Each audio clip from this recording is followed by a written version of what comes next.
From now until November 25th, you can enter to win what I call my little baby truck, which is a 24-valve 5-speed Cummins with 26 by 14 TIS wheels wrapped in 40-inch Venom power tires, a massive drop hitch to tow whatever you want, a full powder coated suspension, and a whole lot more. All you gotta do is click the link above or in the description below to get enter, and maybe I'll be giving you a call on November 25th saying come get your new truck.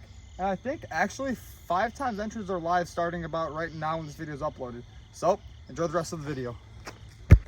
As you guys might have seen in one of my last videos, I have this mega cab I got from T-King Cummins down in Florida, and I said it's going to get a monster truck lift on it. That's exactly what we're doing. So what we have here is the front axle's out of it. I have to still get the upper spacer out of where the coil spring was, pull that panhard mount off, and we're going to have to cut this off right here of the frame. I'm going to cut these bump stop mounts off, weld in a cross member that goes down through there to hold the panhard bar on the new axle. Pull the front drive shaft out. Got to change that cross member because the stock cross member won't work with how big the truck is. And when you lift these trucks, the drive shaft angle on the front gets way too wild. So we'll clock the T-case, and that'll allow us to get a front drive shaft into this truck. The rear axle is right here. That is out, and this is for sale. These are out of a 2014 Ram 3500. So if you guys need axles, let me know, and we can definitely work a deal on these two. We come back here. The factory leaf springs are still on it, so those got to get unbolted. Gotta get this mount off. I'm going to cut this bump stop mount off of the frame as well. And then that should be all we got to do in the rear. Get the parking brake cable probably extended. Pull the drive shaft out of it. And we will have to get a new drive shaft built for it because it is going to be literally monstrous. We have these F550 axles for it. So what we're doing here is I'm going to have to cut and grind all of that stuff off right there. Weld the truss on. We'll have bolt-on coilover mounts right there. Our control arms that I'm going to fabricate up will mount to right here. And then that axle will be hanging in the truck in no time, along with the rear axle. Like I said, F550. The square tube is definitely not my favorite, but it definitely does the job. And I think with the gearing that these axles have, we should have no problem turning 44-inch tires on this truck. You guys may remember these tires on the channel at one point. These tires came from my good buddy Gabe, and they are 53 inches tall, 60 inches wide for a 24-inch wheel. So these will be on my dually temporarily because I'm probably going to get to like a 64 eventually on that truck. So I have 1, 2, 3, 4, 5, 6 53s. Those should be massive on my truck. And the truck sits about 1.5 feet over that. And I'll show you guys more of that in today's video because my dually is coming together and I'm very, very, very ecstatic on how it is turning out. But mega cab here, tires there, axles for that. These axles right here are for Gabe's first gen. So we're going to get those back together.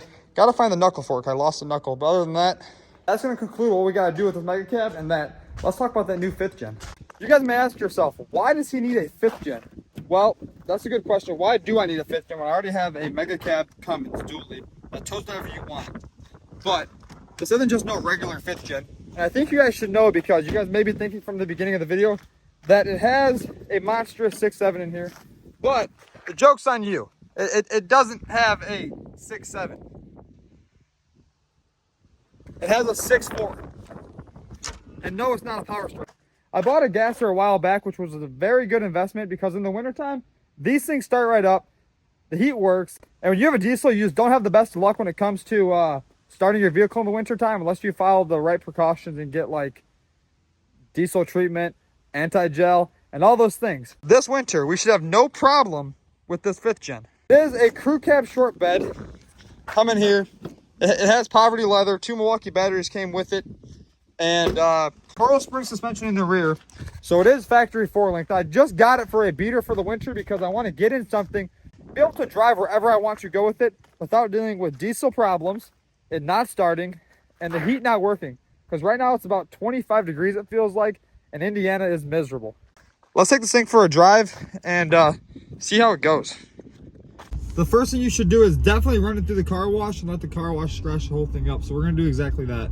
They wrote on my windshield for some odd ass reason, and the mirrors had to get folded in. And this is where all the scratches come in play.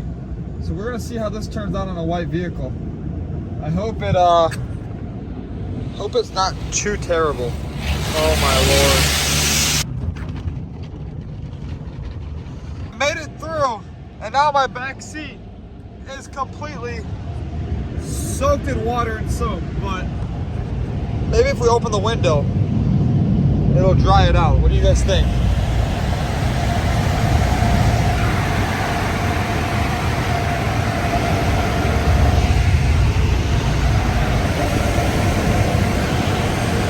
If you ask me, that was a very successful car wash run. Now get these mirrors to fold back out. Let's just hop out and do a scratch check. Oh yeah, they got it clean. I will say that. Look at that. Oh my God, it's actually not covered in mud anymore. Any scratches? Whatever that is. Paper plate definitely survived. Oh yeah. She's dripping water there. And the back seat is definitely soaked, so let's get that wiped out, and then that's about it. So besides the back seat getting completely wet inside the car wash, this thing really isn't that bad of a truck if you ask me.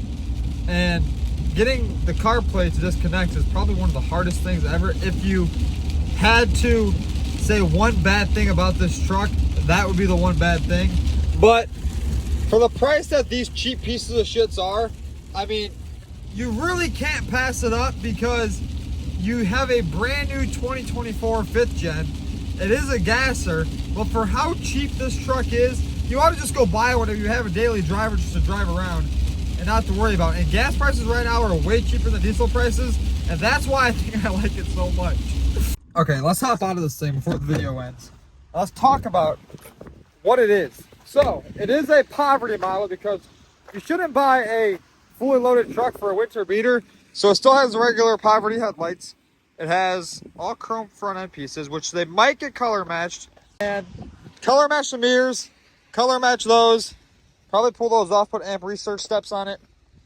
We have taillights that definitely need smoked or replaced to LEDs.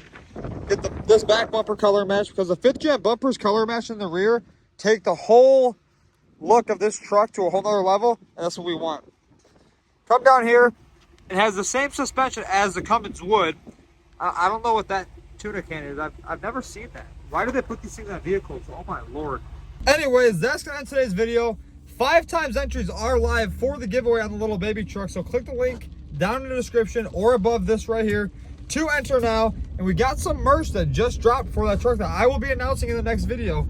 So keep a lookout for that. And with that being said, I will see you guys in probably 3 days.